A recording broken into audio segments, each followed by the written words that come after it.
요한복음 우리가 말씀 보기 시작한 지 35번째 주일입니다. 여러분이 세고 계신지 모르겠는데 이렇게 나가면 한 앞으로 4년 정도 할 텐데 차분하게 하나하나 말씀을 하는데요. 오늘 먼저 말씀 볼까요? 1절에 예수께서 제자를 삼고 세를 베푸신 그 요한보다 많다 하는 말을 바리새인들이 들었다는 것을 주께서 아셨다 라고 말씀하고 있어요. 요한복음에서 우리가 계속 강조되고 있는 것인데 그것은 무엇이 주께서 아신다 하는 아신다. 우리가 요한복음 1장을 보면 예수님이 나다니엘을 알고 계셨어요. 그 아가 무화과 나무 아리통을 알고 계셨다라는 말씀이 있고요. 또 요한복음 2장을 보면 사람들의 마음을 예수께서 아셨다라는 것이 나오고요. 또 우리가 앞으로 계속 보겠지만 요한복음 4장에서 예수님께서 사마리아 여인에게 남편이 5이 있었던 것을 아셨다는 말씀이 나오고요. 또 요한복음 5장을 보면 38년 된 그 병자를 향하여 그가 병이 오래된 줄 아셨다라는 말씀이 나오고요. 또 6장을 보면 사람들이 예수님을 임금 사모라는 걸 아셨다. 예수님의 팔자가 누군지 아셨다라는 말씀이 많이 나옵니다. 무엇을 말하냐면 예수님은 사람들이 만날 때에 그 사람이 어떤 마음을 갖고 계신지를 아셨다 하는 것이에요. 또 다른 말로 하면 그 사람의 관심이 무엇인지를 예수님께서 알고 계셨다는 겁니다. 왜 이 요한복음에만 그토록 예수님이 아신다는 말씀이 자꾸 나올까요? 우리가 요한복음에 관하여 이런 말씀을 드렸죠. 요한복음이 맨 처음에 기록된 것이 어느 교회였는지에 관한 말씀을 드렸어요. 뭐였냐면 유대 사회에서 예수님을 믿기 때문에 쫓겨난 이들이 모인 곳이 바로 요한이 있던 교회의 특징이라 그랬습니다. 그러니까 이들은 주류 사회에서 밀려난 이들이에요. 다시 말하면 이들이 예수님을 믿기 때문에 직장에 취직하기도 어렵고 장사하기도 어렵고 삶이 너무 어려워요.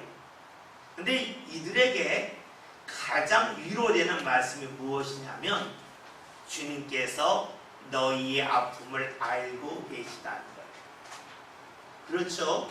내가 힘든 일이 있을 때에 누가 내 마음을 알아주면 좋잖아요. 생각해 보세요. 어떤 총각 처녀가 있는데 사귀다가 헤어졌어요. 그래서 남자가 마음이 너무 아파요.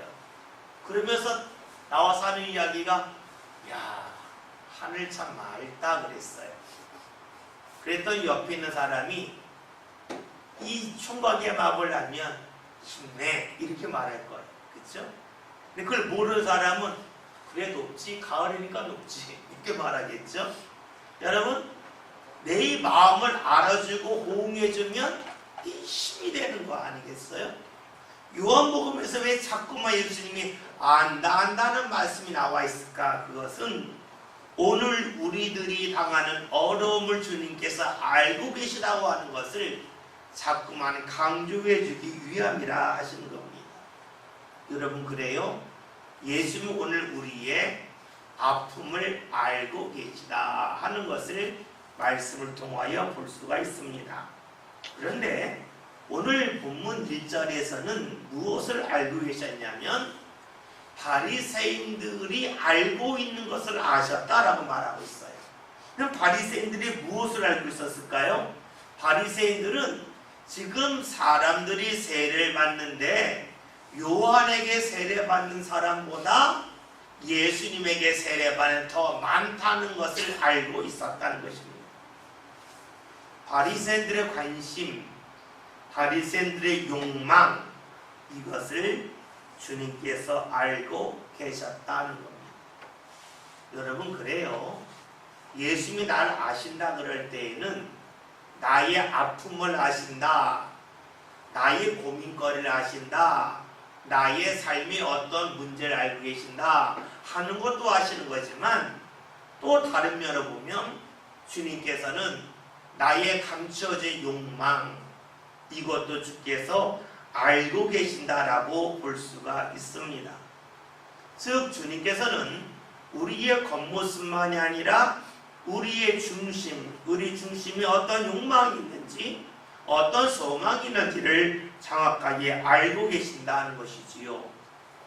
근데 반대로 주님은 아시는데 우리는 나 자신을 잘 모릅니다.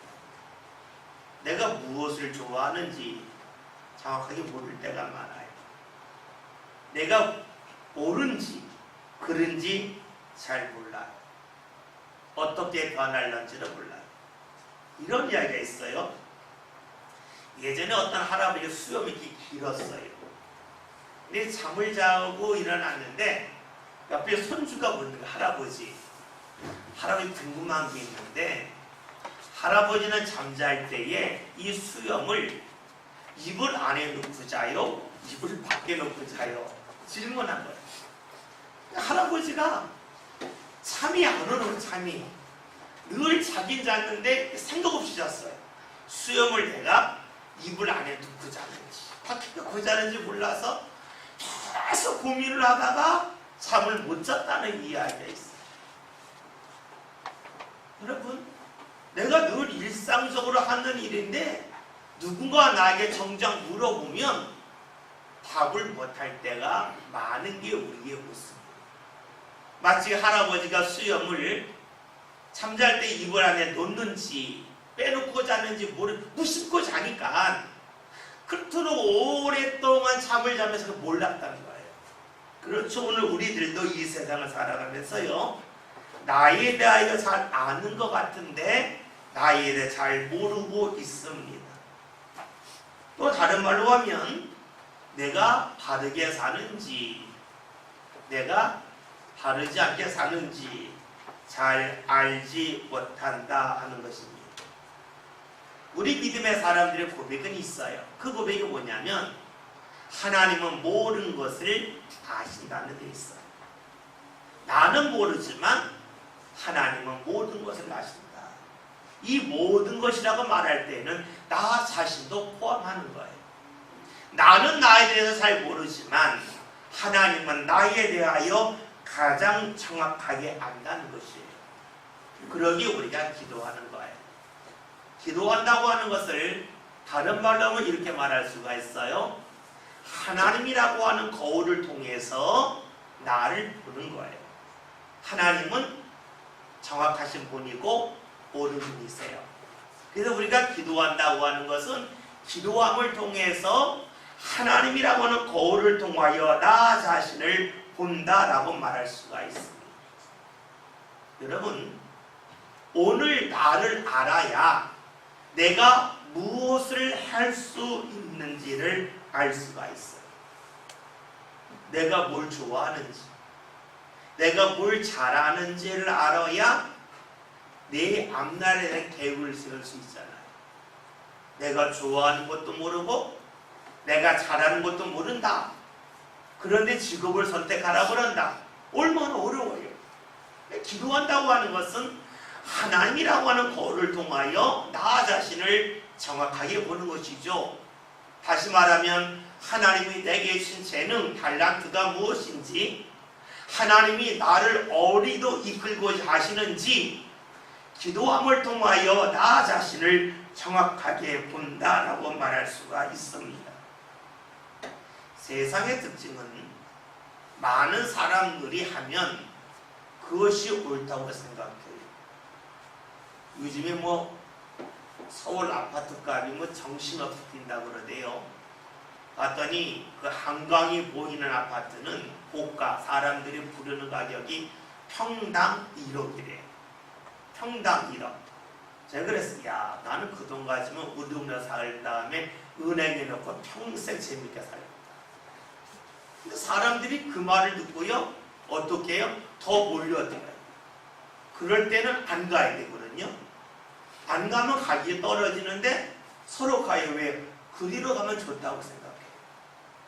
사람들의 특징이 뭐냐면 다른 사람들이 좋아하면 그것이 내게도 좋은 것이라고 생각을 합니다. 그렇지가 않아요. 여러분, 사람은 다 달라요. 사람은 공장에서 찍어낸 물건이 아니잖아요.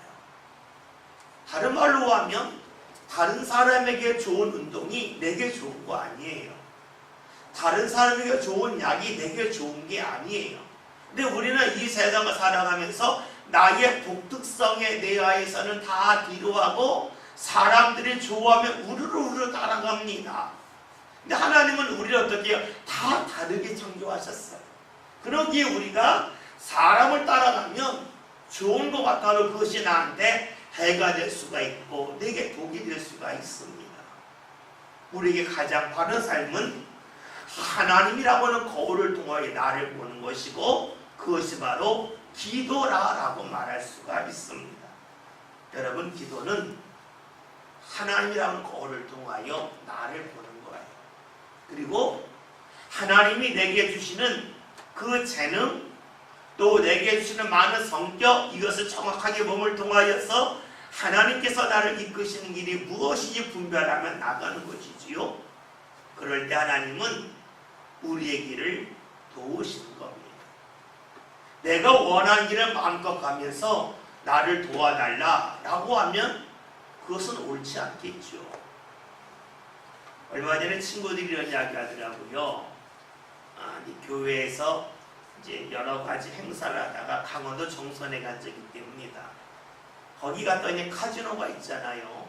그 카지노 앞에 교회가 있는데 그 교회에서 카지노에서 돈을 잃은 사람을 대상으로 선교안을 한답니다.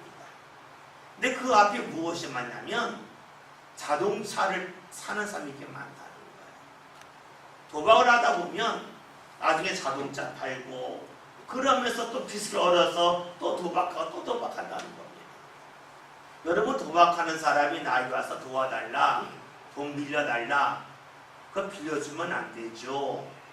왜요? 그를 망치는 길이잖아요. 그 사람은 절박해요. 도박하고 싶어서 돈이 절박합니다. 그러나 도와주면 안 되지요. 왜요? 잘못된 길로 가기 때문에 그래요. 오늘 우리의 삶도 도박은 아니지만 내가 무언가 잘못된 길로 갈 때에 하나님이 날 도우시면 내 인생은 더 망가지는 것이죠. 그러기에 하나님은 누구를 도우실까요? 기도함을 통하여 나를 볼 줄 알고 나를 향한 하나님의 인도하심을 보면서 그 길을 걸어가는 사람을 주께서 도우시고 이끄시는 것은 지극히 당연한 일이라고 볼 수가 있습니다. 오늘 우리가 기도함을 통해서 하나님이라고 하는 거울을 통하여 나를 보는 일이 그 무엇보다 필요합니다. 오늘 말씀 1절에 있는 말씀을 보면 바리새인들의 관심이 나와 있는데 바리새인들의 관심이 무엇이었냐면 예수님과 요한에 대한 관심이 아니었어요. 요한에게 얼마나 많은 사람이 몰려들었냐, 예수님에게 얼마나 많은 사람들이 몰려들었냐, 여기 있어요. 그들의 관심은 어디 있습니까? 예수님도 아니고 요한도 아닙니다. 얼마나 많은 사람이 모였냐, 숫자에 관심이 있습니다. 여러분, 수는 정확해요. 수를 통해서 무엇이 큰지 무엇이 작은지 많은지 적은지 정확하게 알 수가 있어요. 또 수를 통해서 내가 누구보다 위에 있다, 아래에 있다, 나름대로 쉽게 평가할 수 있습니다. 그러기에 수는 다른 말로 하면 외모를 대표한다고 볼 수가 있어요. 누구나 다 쉽게 알기 때문입니다. 여러분, 바리새인들은 하나님을 잘 믿는다고 하는 사람이에요. 하나님은 어떤 분이십니까? 사람의 외모를 보지 아니하시고 중심을 보시는 분이에요. 그렇다면 이들이 하나님을 열심히 믿고 하나님을 따른다고 그러면 외모, 수적인 것보다는 중심을 보는 데 관심이 있어야 돼요. 그런데 오늘 말씀을 통하여 알 수 있는 것은 이들은 수에 관심이 많아요. 얼마나 많이 모였냐, 즉 외모에 관심이 많이 있음을 볼 수가 있습니다. 하나님은 외모에서 벗어나길 원하세요. 다시 말하면 하나님은 수에서 벗어나길 원하고 계신데 바리새인들 지금 수에 집착하고 있습니다. 하나님이 원하시는 것 하지 않으면 결국은 하나님과 멀어지는 것이지요. 죄라고 하는 말은 하나님과 멀어진 게 죄예요. 그러면 우리가 외모에 집착할 때에, 우리가 수에 집착할 때에 우리의 삶은 자연스럽게 하나님과 멀어지게 되고, 수에 집착하게 되다 보면 나도 모르게 죄의 길을 향하여 갈 수밖에 없음을 알 수가 있습니다. 하나님과 단절되고 만난 곳이지요. 하나님의 역사가 사람의 수가 많고 적음을 통하여 나타나는 게 아니잖아요. 우리가 잘 알고 있는 기드온이 미디안과 싸우러 나갔을 때에 많은 사람 모였지만 하나님은 야 숫자 많다. 숫자 많은 게 중요한 것이 아니라 정말로 이 속에 믿음으로 얼마나 무장된 사람이 있는가 하나님 이걸 보셨어요. 하나님의 역사는 수를 통하여 나타나는 것이 아니고 그 사람들 마음속에 있는 믿음의 질, 이것을 통하여 나타나게 되어져 있습니다. 그런데 오늘 말씀을 보면 바리새인들은 수에 집착하고 있습니다. 오늘 우리가 신앙생활하면서 이 수에 집착하게 되어지면 바리새인들의 길을 따라가는 것이 될 거예요. 수에 집착하면 나도 모르게 하나님과 멀어지는 삶을 살고 말 것입니다. 간혹가다 교인들이 이야기할 때에 우리 교회 몇 명 모여 여기에 관심을 갖는 분이 의외로 많습니다. 자꾸 수에 집착을 해요. 내가 하나님과 얼마나 교제하고 하나님의 인도를 얼마나 받는가, 나와 하나님의 관계의 그 질적인 면을 보기보다는 자꾸 수적인 면을 통하여서 나를 과시하고 싶은 마음이 우리에게도 있습니다. 잊지 맙시다. 이것이 바로 전형적인 바리새인들의 모습이고, 이것이 바로 하나님을 멀리한 사람들의 모습이고, 이 길을 가다 보면 나도 모르게 하나님과 멀어져서 죄의 길에 그만 자리를 잡고 만다는 사실입니다. 오늘 말씀 2절 말씀 함께 읽겠습니다. 다 같이 읽습니다. 읽습니다. 예수께서 신이 세례를 베푸신 것이 아니요 제자들이 베푸는 것이다. 아멘. 이 말씀 읽으면 좀 당혹스럽죠. 왜냐하면 1절에서 예수님이 세례를 베푸신 것이 많다라는 말이 나와 있어요. 그리고 3장 22절을 보면은요, 어떤 말씀이 나와 있냐면 예수께서 세례를 베푸셨다는 말씀이 나와요. 그러니까 말씀이 앞뒤가 안 맞죠. 그런데요, 여러분 이게 성경을 보면 가로 쳐있죠. 가로가 있어요, 없어요? 2절에 있죠. 우리가 이걸 잘 봅시다. 성경은요 원래 원문이 없습니다. 아마 좀 이 말씀을 듣고 이게 뭔가 하시는 분이 있을 거예요. 성경은 원문이 원래 없어요. 성경은 누가 맨 처음에 이제 요한이 말씀을 기록했겠죠. 근데 그 당시에는 어떡합니까? 인쇄술이 없으니까 보고 쓰는 거예요. 이해되시죠? 그래서 자꾸 만들었어요. 그러라고 했더니 나중에 뭐가 진짜인지 모르는 거예요. 요한복음이 뭐 만약에 발견된 것이 100권이 발견될 수 있겠죠? 근데 우리는 지금 성경이 100권이 발견되면 다 내용이 똑같잖아요. 그런데 맨 처음에 성경이 발견된 다음에 모아봤더니 성경의 내용이 조금씩 다른 거예요. 왜냐면 쓰다 보면 빼먹는 사람이 있어, 그렇죠? 뭐 쓰다가 졸 수도 있잖아요. 빼먹을 거 아니에요. 또 우리나라 말로 뭐 먹다를 가지고 잘못해가지고 먹다가 막다가 될 수도 있잖아요. 느낌이 다르지요. 그러니까 성경에 원문이 없어요. 그런데 성경에서 그러면 뭐 이게 어떻게 원문이 있냐면 성경에서 일단 짧은 것을 원문으로 봅니다. 왜냐하면 짧은 건 길게 쓰기 쉬워도 긴 건 짧게 쓰기는 어렵잖아요. 짧은 거, 간단한 거. 이런 것을 원문에 생각해서 다시 딱 편집하는 것이 성경이에요.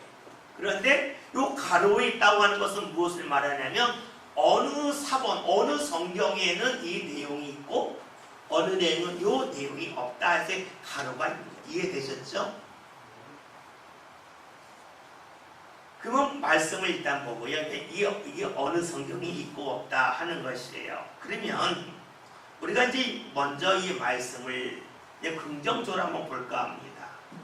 여기 말씀을 보면 예수님이 세례를 베풀지 않고 제자가 베풀었다라는 말씀이 나와요. 이 말씀이 왜 있을까요? 우리가 이렇게 생각할 수가 있어요. 이 성경이 기록될 당시에는 예수님이 이 세상에 안 계시니까 썼겠죠. 그렇죠? 안 계실 때 쓴 거예요. 그런데 예수님이 안 계시니까 누가 일을 할까요? 예수님의 제자 사도들이 교회 지도자가 됐잖아요. 그러면 어떻게 될까요? 이 예수님이 세례를 과거에 3장에 베풀었잖아요. 근데 그 일을 지금 누가 하고 있어요? 제자들이 하고 있잖아요. 예수님이 세례 베풀었듯이 제자들이 세례 베풀었다. 이 말씀을 좀 확대하면 되겠죠. 예수님이 말씀을 전했듯이 지금 제자들이 사도들이 말씀을 전한다 할 때에 정당성이 확보되겠죠. 이해되시죠? 그렇기 때문에 제자들이 세례를 베풀었다. 그래서 이 말씀이 지금까지 이어진다면 어떻게 될까요? 예수님의 제자들의 세례 베풀었고 예수님의 제자들의 제자가 또 세례 베풀었고 그러냐 지금 교회 목회자가 세례 베푸는 것은 예수님이 행하신 일을 계속 이어받는 거다. 말씀을 전하는 것도 예수님이 전하는 말씀을 계속 이어받는 거라라고도 해석이 가능해요. 또 하나 무엇이냐면 이 교회에서의 갈등이 없어지는 거예요. 생각해 보세요. 예수님이 세례 베풀었고 제자들의 세례 베풀었다 그러면 여러분 어떤 마음이 들까요? 예수님에게 세례 베푼 사람들은 목이 힘주겠죠. 나는 예수님에게 직접 세례 받았어. 너는 제자들에게 세례 받았지. 뭐 이런 거가 있겠죠. 참 묘해요. 여러분들이 신방을 할 때에 목회자 기도하잖아요. 기도할 때에 이제 조그만 교회 목회자 가서 기도하면 목사님 오셨다 그래요. 근데 큰 교회 목사님 오시면 어떡해요? 그걸 또 굉장히 또 소문을 내고 야 우리 목사님이 오셨어 하고 감격해요. 뭐를 말해요? 자꾸 나눠요. 사람들은 큰 사람 작은 사람이 나누겠죠. 그런데 오늘 말씀처럼 예수님이 세례 베풀지 않고 제자들이 베풀었다 할 때에는 서로 간에 갈등의 문제가 없어져요. 사실 초대교회는 이런 갈등의 문제가 있었습니다. 우리가 잘 알고 있는 고린도전서를 보면 고린도 1장에 고린도 교회가 네 파로 나눠져 있죠. 하나는 게바파, 아볼로파, 바울파, 또 하나는 뭐죠? 무슨 파요? 그리스도파요. 여러분 이게 이해가 되세요? 게바파는 이해되죠? 바울한테 세례받은 사람. 그렇죠? 그러면 아볼로파는 누굴까요? 아볼로에게 세례받은 사람. 바울파는 바울에게 세례. 그리스도파는 뭐예요? 이게 이해가 안 되잖아요. 이미 예수님 하늘로 올라가시는데. 이건 뭐냐면요. 고린도 전서는 고린도 교회가 지금 신비적인 은사를 받은 사람들이 교회를 시끄럽게 했어요. 그러니까 이들은 어떤 사람이냐면 나는 요즘만 직통계시 받았어. 이런 사람들. 그러니까 나는 내 마음대로 신앙생활을 해는데 이것이 바로 고린도 교회의 문제였어. 그러니까 우리가 바울이 이런 말 하죠. 야 하나님의 나라는 말이 있자고 능히 있다 그러잖아요. 이 고린도전서에 나와 있는 말씀이에요. 왜 이 말씀이 나왔냐면 바울이 보았더니 바울은 은사를 많이 받았는데 바울은 은사를 자랑한 적이 없어요. 그런데 바울이 볼 때에 바울은 만약에 100가지 은사를 받았다면 7가지, 8가지 은사 받았으면 교회를 막 시끄럽게 하면서 교회는 능력이 있어야 돼. 은사가 있어야 돼. 그러니까 바울이 그래? 그럼 한번 가서 보자. 한번 너희하고 나하고 한번 누가 은사 많으냐 한번 시합해 볼까? 이것이 바로 뭐예요? 하나님의 나라는 말에 있지 않고 능에 있다. 근데 우리가 간혹가다 부흥회 때 그러죠. 여러분 하나님의 나라는 말에 있지 않고 능에 있습니다. 능력 발휘에 대해 그러죠. 이것은요. 그런 말씀만 딱 나온 거예요. 전체적으로는 그렇지만 고린도전서 읽어보세요. 뭐가 문제? 공예배 때에 기도할 때에 방언으로 기도하는 거야. 대표 기도하는 사람이 방언으로 기도하는 것이 고린도 교회의 문제예요. 나 은사 받았어. 그러니까 바울이 야 은사는 질서가 있어. 질서대로 해야지. 니네가 은사 많이 받았다고 하나님의 나라 그래 니네가 말한 능했다고 한번 시합해볼까? 이것이 뭐예요? 하나님의 나라는 말에 있지 않고 능이 있다는 말. 근데 우리 이 말을 자꾸만 가지고 하나님의 능이 있으면 능력 받아야 돼요. 이 밤에 여러분 능력 받고 와서 하나님의 나라 차지하세요. 그러잖아요. 여러분들 아멘 하는데 도대체 뭐가 능력인지 모르잖아요. 방언 받는 게 능력인지 주의 말씀 듣는 게 능력인지. 그런데 능력 받고 가자고 했는데 나갈 때 무슨 능력 받았어요? 물으면 대답을 못해요. 받은 게 없으니까. 근데 여러분 원래 말씀은 그렇지가 않아요. 말씀이 정확한 뜻은 뭐예요? 은사를 자랑하는 이들에게 야 하나님의 나라 그런 은사가 중요한 게 아니야. 능력 자랑하지 마. 그것이 뭐예요? 하나님의 나라 말에 있지 않고 능이 있다는 말이에요. 여러분 초대교회의 문제가 뭐였을까요? 내가 직접 받았다는 거야. 나 누구한테 세례 받았다는 거야. 근데 요한복음을 딱 끊어버려요. 뭐예요? 예수님이 세례 준 것이 아니라 제자가 주었다라고 합니다. 여러분 그렇죠? 교회는요 이 육체적인 문제 누구한테 세례 받았다 누구한테 은혜 받았다 여기에 끌려다니면 안 돼요. 굉장히 위험한 일이에요. 간혹가다 이런 분들이 있어요.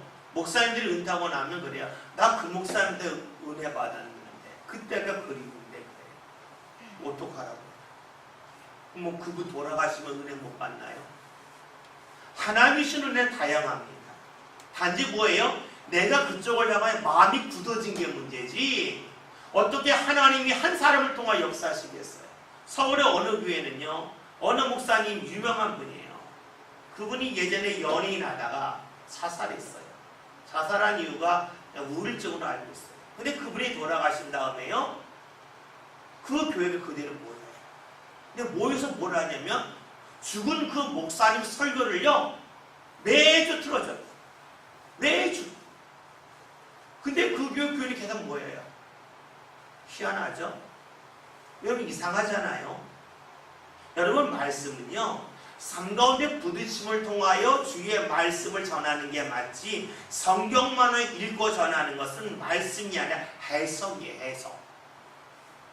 오늘 요한복음에서 이걸 철저하게 막습니다. 뭐예요? 예수님이 세례 주신 것이 아니요 제자들이 세례 주었담을 통해서 교회의 혼란함을 일시에 다 막고 있습니다. 3절의 말씀 함께 읽겠습니다. 다 같이 읽겠습니다. 유대를 떠나다가 다시 갈릴리로 가실세. 아멘. 지금 유대를 떠났다 갈릴리로 가신다. 누구가 주어일까요? 누가 유대를 떠나서 갈릴리로 간 거죠? 예수님이죠. 봅시다. 우리가 말씀 읽을 때요 반드시 문맥이 있잖아요. 그러면 1절에서 예수님이 이렇게 하셨고 그 다음 예수님이 유대를 떠나서 갈릴리로 가셨다 그랬어요. 그러면 왜 가셨을까? 그 이유는 1절에 있어요. 1절에 뭐예요?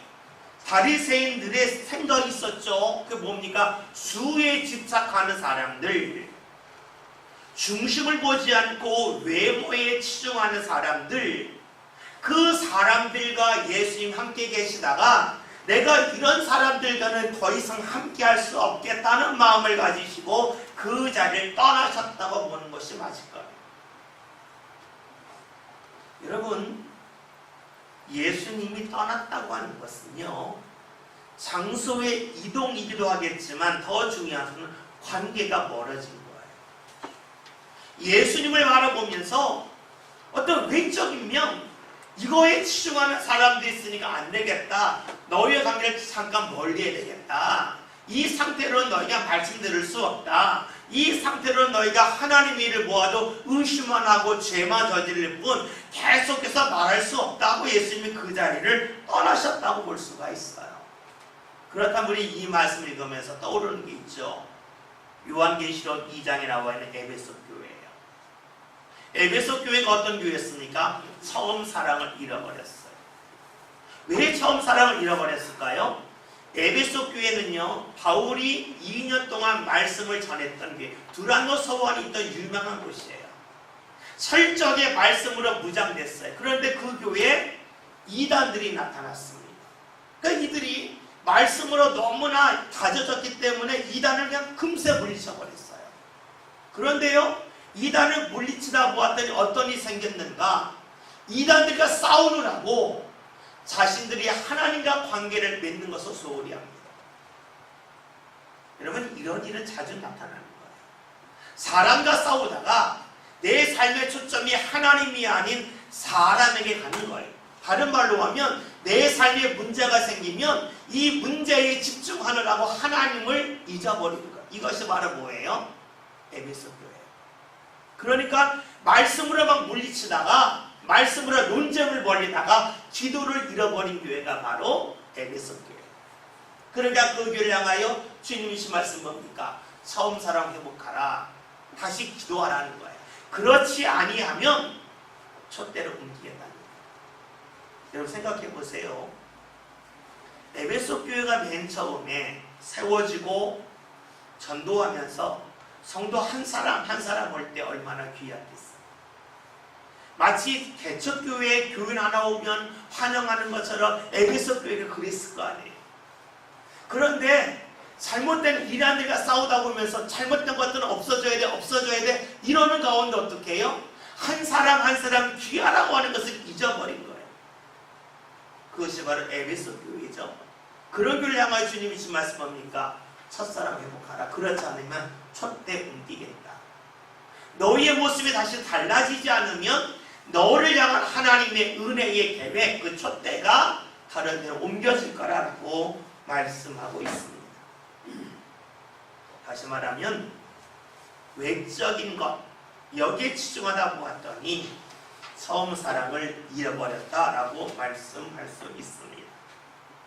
여러분, 외적인 것이 무엇이라고 했습니까? 사람의 수, 또 물질, 또 아이들 성적이 몇 등 했냐, 여기에 매달려요. 여기에 매달리는 이유가 무엇이 분명하기 때문이죠.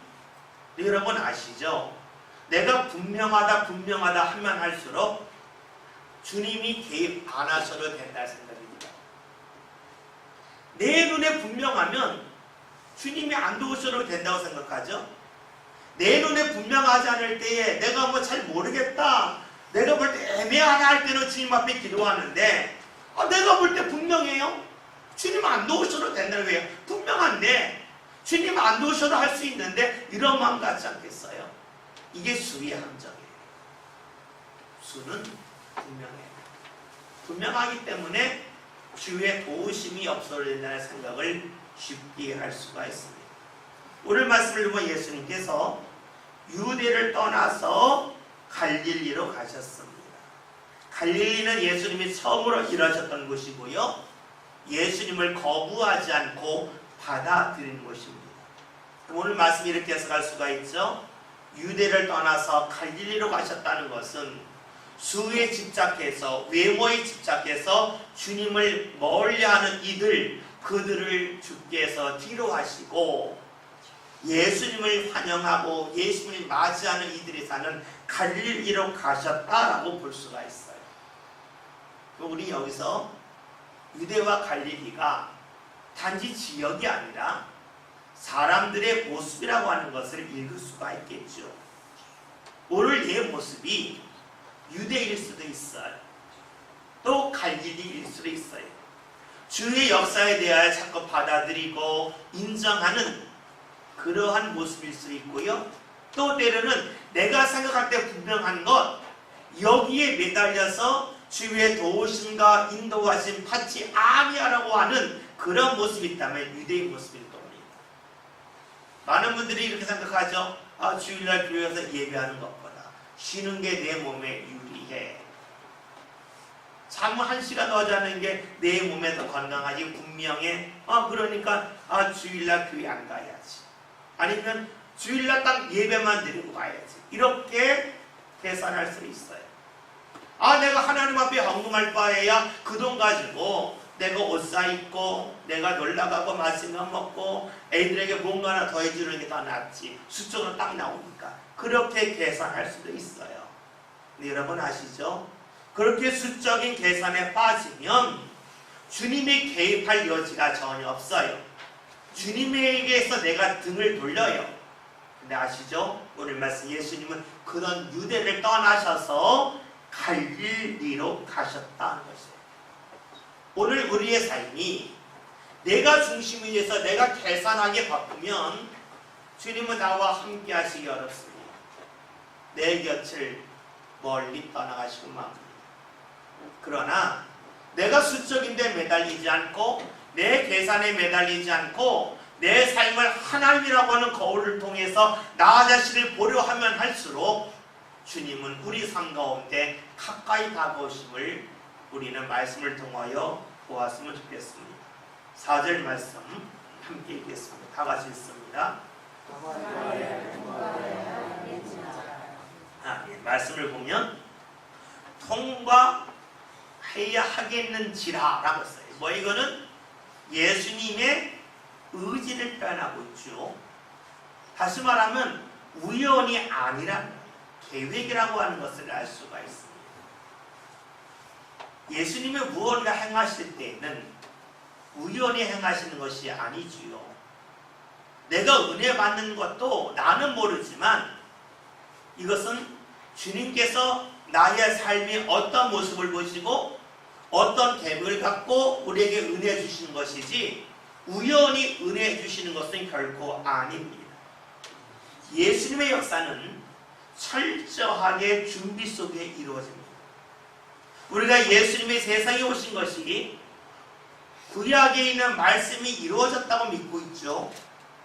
또 우리가 성경을 읽으면 예수님이 행하신 일은 선지자의 말을 이루려 하심이라 계속 나와 있죠.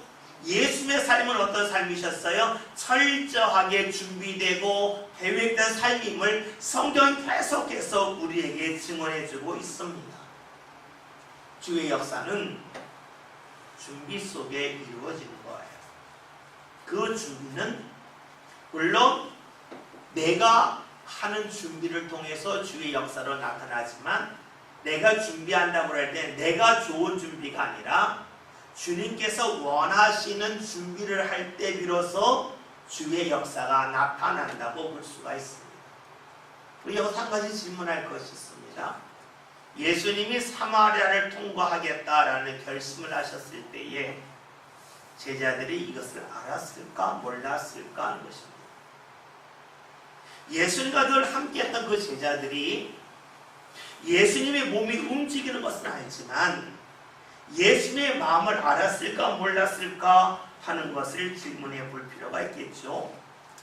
앞으로 성경을 계속해서 보면 알겠지만 제자들은 전혀 몰랐습니다. 주님과 함께했지만 주의 마음을 몰랐다는 것이 그들의 문제죠. 몸만 함께한 겁니다. 오늘 우리가 신앙생활 할 때에도 내 몸이 교회에 있는 것도 중요하지만 내가 주의 마음을 알고 함께 움직이냐 하는 것이 더 중요할 것입니다. 교회에 나와서 우리가 말씀을 듣는다고 하는 것은 내가 주의 마음을 안다는 것이지요. 주님이 나를 향하여 어떠한 마음을 갖고 계신지, 나를 향하여 어떠한 소망을 갖고 계신지 이것을 알고 이것에 따라 움직이는 것이 우리가 예비하고 또 말씀 듣는 이유라고 말할 수가 있습니다. 그리고 우리가 주의 계획과 또 그 계획에 따른 준비를 행하며 살아갈 때에 주님이 우리와 함께 하신 역사가 나타나겠죠. 그러면 그 일이 어떻게 가능할까 하는 거예요. 우리가 한 3, 4주 전에 누가복음 10장에 나와 있는 마리아와 마르다에 관한 말씀 기억나시는지 모르겠어요. 물과 얼음 기억나실지 모르겠어요. 이때 우리가 마누라의 특징은 내 계획을 끝까지 끌고 나가는 얼음과 같은 모습.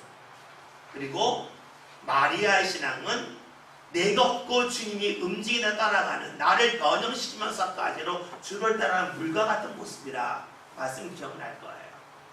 이때 마리아의 그 모습이 뭐였냐? 주의 발치에 앉았다. 발치에 앉았다. 주의 발이 움직인 대로 따라 움직인 것이 바로 마리아였어요. 여러분, 그렇죠? 내가 주의 말씀을 들으려고 했던 마리아처럼 주의 발치를 따라가는 그 신앙이 될 때에 우리가 바른 준비할 수가 있고, 우리의 신앙이 주님께서 받을 만한 신앙이 될 수가 있습니다. 만약에 그렇게 하지 않고 내가 계획했던 것 끝까지 밀고 나간다, 내 뜻대로 움직인다, 그러면 얼음과 같은 모습이 될 것이고, 그런 사람은 바른 준비를 행할 수 없을 것입니다. 오늘 말씀 4절에 사마리아를 통과하여야 하겠는지라 예수님이 결심하셨습니다. 강한 의지가 나와 있습니다. 여러분, 강한 의지는 우리가 언제 표현할까요? 힘든 일 할 때 강한 의지가 필요하죠. 쉬운 일 할 때는 강한 의지가 없어도 쉬웁니다. 강한 의지를 표현한다고 하는 것은 그만큼 어려운 일이 있기 때문에 꼭 하겠다라고 말합니다. 그러면 왜 예수님이 강한 의지를 갖고 계셨을까? 그 이유는 간단하죠. 예수님이 함께하는 제자들이 사마리아로 가는 것을 별로 좋아하지 않았어요.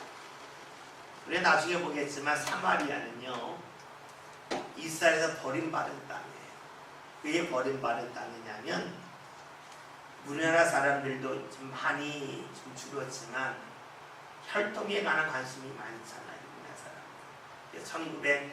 1960년대, 50년대, 70년대만 해도 혼혈아라고 해서 굉장히 우리 사람 다 돌렸었어요. 근데 이 사마리아 지역이 그런 지역이에요. 우리가 구약 성경 보면 이스라엘 남북으로 나눠지잖아요. 솔로몬의 아들 르호보암 때에 여로보암과 르호보암이 나눠지죠. 이 북쪽이 이스라엘이라고 그러고 남쪽을 유다라고 그러는데, 이 북쪽 이스라엘이 아수르에게 멸망해요. 이 아수르의 정책이 뭐냐면 민족성을 없애버리겠다는 거예요. 민족성을 없애버리는 건 뭐냐? 혈통을 없애버리는 거예요. 그러니까 아수르 사람들이 이스라엘로 와가지고 이스라엘 사람들과 결혼하게 해요. 그러니까 태어나는 이들이 누구냐면 순수한 이스라엘 혈통이 아니에요. 이해되시죠? 그러니까 남쪽 사람들이 볼 때는 저 녀석들은 피가 더럽네 이렇게 되겠죠. 그러면서 갈등이 시작됐어요. 이것이 계속 이어져, 예수님 시대 때. 그러니까 사마리아라고 하는 지역을 사람들이 안 좋아하는 거예요. 제자들은 갈릴리, 사마리아와 다른 지역 사람들이니까 싫어하는 거죠. 예수님이 보실 때에 이리로 가면 보나마나 제자들이 투덜댈 거예요. 예수님 꼭 이리로 가야 됩니까? 이리로 가면 피가 깨끗하지 않은 일을 만나면 꼭 가야 됩니까? 뭐 이러한 반대가 많았겠죠. 예수님 어떻게 해요? 굳은 결심이 있어야 됐다는 것입니다. 이 말씀을 영어로 보면 제자들이 예수님을 따르면서도 많이 투덜대었음을 짐작할 수가 있겠지. 예수님을 따른다 하면서도 예수님의 힘을 탁 맡기고 주님 어디로 가시든지 제가 가겠습니다 하는 것이 아니라 주님 이리로 가요, 저리로 가요. 말이 많았다. 예수님을 따른다 그러면서도 예수님을 자신이 조종하기를 원했던 것이 바로 제자들임을 알 수가 있어요. 많은 이들이 신앙생활을 하면서 이런 유혹에 빠질 가능성이 참 많습니다. 하나님이 살아계시다면 나를 이리로 인도해 주셔야지. 하나님 나를 사랑하신다면 나는 이런 거 주셔야죠. 왜 안 주십니까? 왜 인도하지 않으십니까? 주님을 조종하고 싶은 마음이 있지요. 제자들 역시 그랬다는 거예요. 그러나 예수님은 아무리 제자들이 그렇게 말한다 할지라도 예수님이 가야 할 길을 가셨습니다. 여러분, 만약에 예수님께서 제자들에게 끌려서 사마리아를 가지 않았다면 예수님 십자가 못 지셨겠죠. 그러니까 이미 지금 사마리아를 통과할 때에 내가 통과하게 하야겠다 예수님이 결심하신 것은 십자가의 길을 걸어가는 그것의 작은 모습이라고도 볼 수가 있을 것입니다. 마찬가지로 오늘 우리가 신앙생활을 하면서 사람들이 이것 하자 저것 하자 할 수도 있겠지만 주님께서 내게 주신 감동이 있다면 힘들어도 꼭 해야지, 사람들이 별로 없이 이 길 가야지 할 때 비로소 우리는 어떻게 될까요? 십자가의 길을 걸어가는 그런 믿음의 사람으로 설 수 있습니다. 오늘 말씀을 통해서 바리새인들, 주의에 집착하는 바리새인들에 관한 말씀을 1절에서 보았고 2절에서 교회라고 하는 것이 사람에 따라서 휘둘리면 안 된다는 말씀도 보았고요. 3절을 통해서 예수님이 왜 유대를 떠나셨는가, 주의에 집착하는 사람, 이런 사람들을 떠나서 예수님을 받아들여 갈릴리로 가셨다는 말씀을 보았고요. 4절에서 예수님의 결심을 보았습니다. 오늘 저와 여러분이 신앙생활하면서요, 눈에 보이는 수에 매달리지 않는 외모에 집중하지 않고 하나님께서 우리의 중심을 보시듯이 우리의 중심을 주께 드리는 그런 신앙의 삶 꼭 살아갔으면 좋겠습니다. 그리고 아까 말씀드렸죠. 아신다. 주님만이 정확하게 아신다. 그러므로 우리가 기도라고 하는 것은 하나님이라고 하는 거울을 통해서 나를 보는 거라 그랬습니다.